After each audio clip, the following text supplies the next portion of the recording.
E após retornar para o campo de batalha e se juntar a Dalmátia, Caim derrota diversos minions de Aaron, e agora ele sabe que no final daquela floresta está a maior ameaça que ele enfrentará desde que foi reencarnado nesse mundo. E galera, chegamos a 140 mil inscritos, eu tô feliz demais. Muito obrigado a todos vocês que estão ajudando esse canal, vocês são muito incríveis. Mas não vamos parar por aqui, vamos com tudo rumo aos 150 mil inscritos, então senta dando um like aí embaixo e clica no inscreva-se para ainda mais vídeos como esse aqui no canal. Então, vendo a situação, Sete pede para Caim ir até a fonte do problema, pois ele mesmo iria lidar com a situação na floresta. Caim se preocupa se ele iria conseguir, mas Sete diz que invocaria mais de seus subordinados, mas avisa que talvez a floresta ficasse um pouco destruída. E como seria só um pouco, Caim acaba permitindo que ele o faça e parte ao encontro de Aaron. Enquanto Sete derrota diversos demônios na floresta, os amigos de Caim na cidade ficam apreensivos. E então seus dois professores decidem ir para ajudá-lo, pensando que mesmo sendo forte, talvez Caim não conseguisse lidar com tudo isso. Então Cláudia e sua esposa se juntam a elas, e eles partem para o auxílio de Caim. Não que fosse necessário, né? Na floresta, vendo as coisas apertarem, Sete convoca os 4 reis demônios, e eles ficam surpresos, já que não é normal que ele faça isso. E quando eles notam a situação,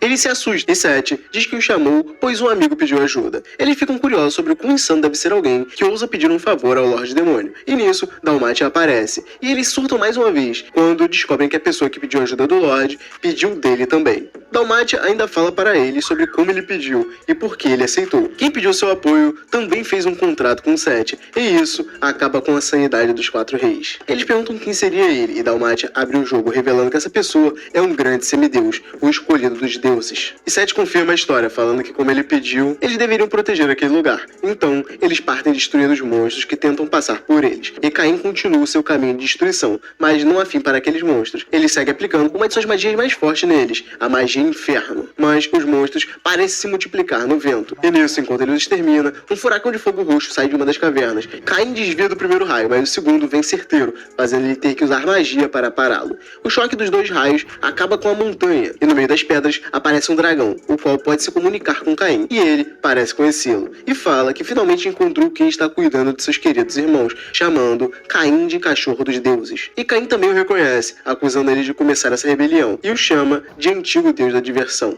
Aaron. Aaron diz que é horrível não ter recuperado quase nada do seu corpo e ter que usar o corpo daquele bicho, e segue atacando Caim. E Caim tem a brilhante ideia de pedir para ele parar o ataque dos monstros. Até parece que ele vai ouvir isso de boas. E Aaron começa a falar com ele, que aquele era um jogo para decidir se os humanos seriam devorados pelos monstros ou não, e mesmo assim, Caim quer que eles parem. Então ele volta a atacá-lo, e se pergunta até quando os amigos de Caim conseguiriam aguentar aquilo, atacando sem parar. E na floresta, o grupo de Cloud chega num ponto onde ele vê pessoas voando. Então, eles notam que eles estão derrotando os monstros e concluem que eles estão do seu lado. Mas, ainda se perguntam quem são, e Nina, usando o cérebro, chega à conclusão de que eles seriam amigos de Caim. Eles se reúnem no céu e explicam a situação, mas Sete manda eles continuarem o extermínio e deixar os poucos monstros que passarem para os humanos. E Cloud, com seu grupo, faz sua parte. Eles realmente derrotam os poucos monstros fujões, antes deles chegarem à cidade. E Aaron começa a reclamar com Caim sobre seus olhos, os quais são idênticos àqueles que selaram ele nessa situação. Lembrando dos pais de Caim sobre como eles o derrotaram. Ele diz que esperava que Caim sofresse um pouco mais,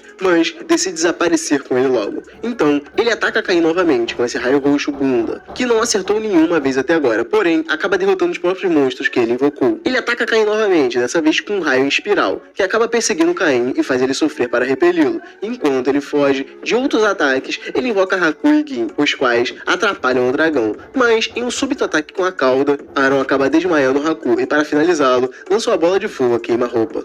Cláudia e as outras continuam até agora derrotando os monstros, já chegando em seu limite. E eles dizem que quando isso acabar, eles com certeza sairiam para tomar umas, e ainda levariam Caim nessa. Mas as coisas não vão nada bem, os monstros não param de avançar, e Nina já não tem mais mana, e, com um a menos, os monstros começam a pressioná-los, ao ponto que Cláudia e sua irmã quase são feridos pelos monstros. Mas nisso, Tijuana chega, dando o suporte necessário bem na hora, e isso faz com que eles consigam derrotá-los, e segurar a linha de frente mais uma vez. E voltando para Caim, Aaron está lançando seu raio em Haku, mas Gin entra na frente para salvá-lo, e Caim não fica parado. Ele entra na frente fazendo com que o raio de Aaron pare de atingir Gin, e Aaron fica ainda mais nervoso e com raiva por ele estar protegendo eles. Mas quando Caim começa seu discurso de amizade, falando que se você ama alguém, você deve protegê-lo, Aaron então manda ele calar a boca, chamando ele de cachorro dos deuses mais uma vez. Então, Caim diz que os deuses não têm nada a ver com isso, e diz que apenas quer proteger aqueles que ele ama, ativando então um feitiço de Burst chamado Overload.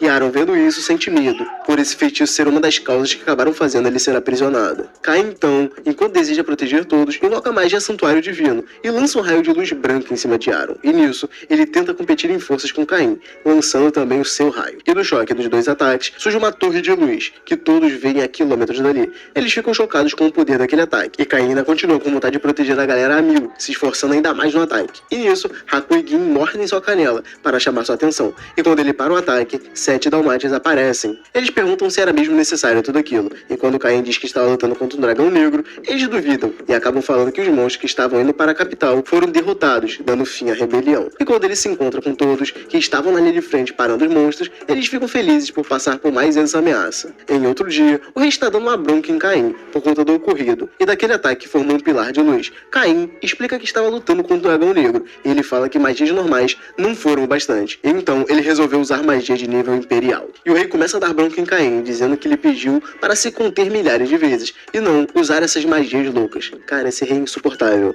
O cara salvou o reino, e ele com essa palhaçada. Ele ainda reclama que viram alguém voando na floresta, perguntando quem era, e ficando irritado ao saber que era o rei demônio, quem ele convocou para ajudá-lo. E nisso, ele resolve dar uma recompensa para Caim, dando a ele um domínio, e fazendo dele um lorde de lá. E na cerimônia, o rei faz de Caim um visconde, e avisa que ele seria o lorde de Dorinthal. Com suas esposas, elas o alertam sobre a merda que é aquele lugar, e que todos os nobres designados para lá acabam fugindo. Teles logo fica bolada com seu pai, e quer na hora mesmo ir reclamar com ele por ele estar jogando seu noivo em um lugar daqueles. Mas Caim não parece estar com receio de ir para lá. Na verdade, ele acaba ficando animado para mudar aquela cidade com suas próprias mãos e fazer de lá um lugar onde todos possam viver felizes e sorrindo. E na entrada da cidade, ele se apresentou apenas como um aventureiro rank A, não revelando ser o lorde daquele território. E dentro da cidade, ele foi atacado pela guilda, com o pretexto de ser uma festa de boas-vindas. Mas as coisas não acabam bem como eles queriam. Caim aceita a brincadeira, mas acaba levando a sério demais, destruindo os aventureiros e o terreno da guilda. O rei fica incrédulo que Caim está fazendo o exato contrário do que ele pediu, mas continua ouvindo o relatório. Numa ocasião, quando Caim foi em uma taverna, ele acaba vendo a atendente meio gata que ele fez amizade sendo bulinada,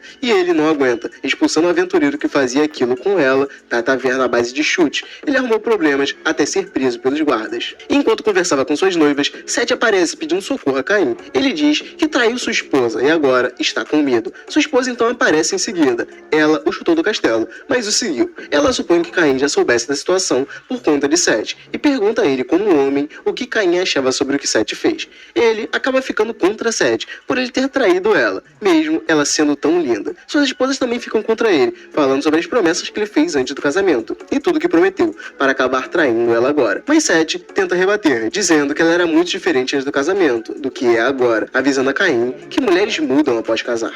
Então, ela carrega Sete de volta para casa e, continuando o relatório com o rei, o soldado diz que ele reclamou também do preço que estava sendo para a igreja por meio de dízimos, e isso levou a emboscada para Caim, envolvendo a guilda e a guilda das trevas. Porém, Caim enfrentou a emboscada de frente e acabou com os invasores. E as loucuras dele continuam. Ele levantou um muro em torno da cidade, quase do tamanho da muralha da China. E além disso, ele levantou um castelo ainda maior que o do rei, fazendo eles pensarem que aquilo é um pouco de exagero, e pensando que o rei ficaria bravo com aquilo. E acaba que, como sempre, ele terminou tomando uma bronca de todos. Detalhe, pularam a parte que Caim encontra outra pessoa que também foi invocada nesse mundo, sendo uma universitária. Ela renasceu como irmã de uma outra garota daquele mundo. Ela estava sem uma das pernas, então ele compra ela do mercador de escravos, coloca a perna dela de volta com sua magia e acaba dando a ela um serviço, sendo que ela é uma engenheira. Mas isso não vem ao caso. Eles não quiseram colocar nessa temporada. Porém, ela aparece enquanto ele está construindo o muro. E galera, esse foi o episódio 12 de Tensei Kizoku no Isekai, o último episódio dessa temporada, e podem esperar que em breve eu vou estar lançando um resumo de toda